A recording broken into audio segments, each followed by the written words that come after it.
Welcome back to Recruiter.com. In this next video on charts, we're going to take a look at how we can create dynamic charts using tables, slicers, and spin buttons. Alright, so let's take a look at this first example of dynamic charts using filtering and slicers. So I've set up this donut chart that I have here, and it's looking at this data over at the side. And we have customer IDs, and it's really the same customer IDs for each period. See how these periods are going from January, February, March to April? It's the same customers, and we're trying to compare the sales between each customer. And so all of this data is actually over here to the left on our product sales data below here. And so let me pull us back real quick.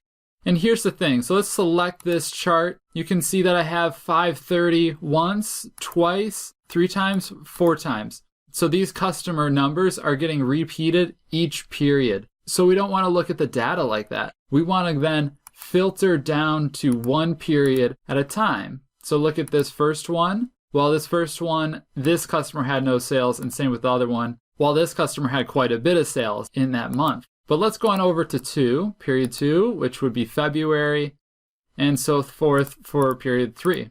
Now this is fine to go through and continue filtering through different options here, but it is a bit tedious when you start thinking about how many clicks you're always having to click through to make that happen. So what's even better is if we actually clear the filter. If your data isn't already in a table, go ahead and turn it into a table with Control-T.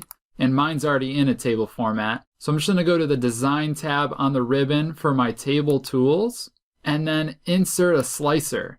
And I'm going to insert a slicer, which is basically just a filter. It's just another word for filter. And I'm going to pull out my periods as a slicer and place it just to the side of the chart. Now having this slicer here, I can simply select just period 2 and notice that my data filters. And same thing with my chart, it filters dynamically and quick. This will give your Excel file a dashboard feel just by adding in this slicer so that people can come in here and quickly, with just one click of the mouse, change your chart and change your data table all in one step.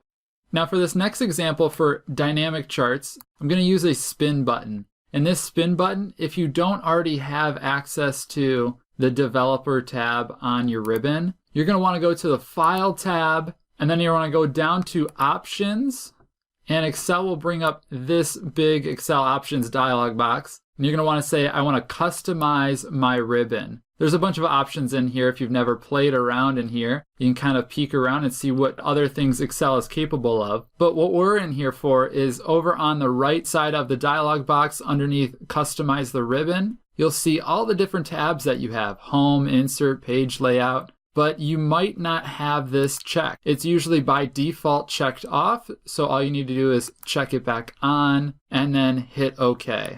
So now you should have access to the Developer tab on your ribbon. So before we get into this, let's take a look at what we're doing here. And what we have here is customers. I think there's a list of 10 of them here. So let's just say that they are our top 10 customers that are in this list. And we're using a SUMIF formula to say what is the total amount of sales for this customer, 5,300, in period 5 or May. And so Excel was able to pull back that there's $37,542 worth of sales in the month of May for this customer. And we're having Excel do the same calculation for each and every customer all the way down this list on period 5 or within May. And so what's cool about this spin button, though, is it gives your workbook a more dynamic, a more dashboard-like feel to it so that you can click up to go to 4, 3, 2, and 1.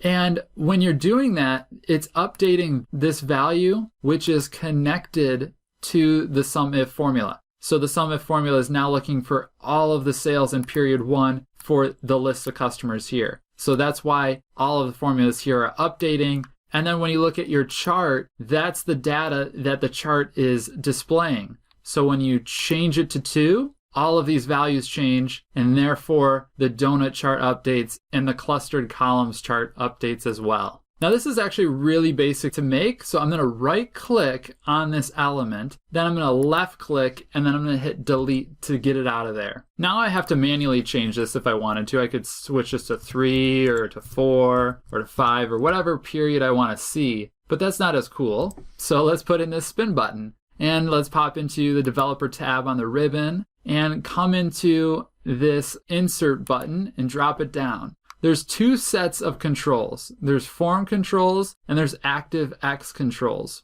So we're going to look at the form controls. ActiveX is more for programming using VBA. So let's pop in here to our form controls, and this is the button that we're looking for right here, this spin button. So I'm going to grab that one, and I'm just going to draw it here by clicking in that top corner and dragging it to about there and repositioning it so that it fits the space a little nicer. Maybe drag it down so it matches that same size. That looks about right. Now to program this button, we can right click on it and say Format Control.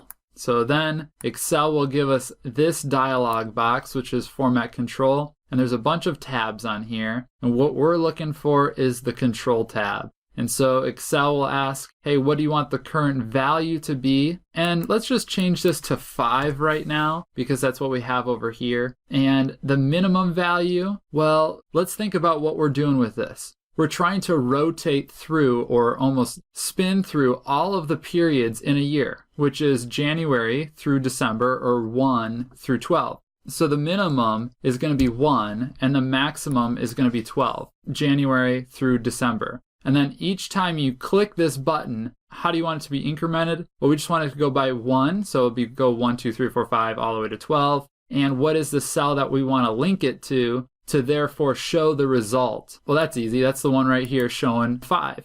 Let's pop back out and just press OK.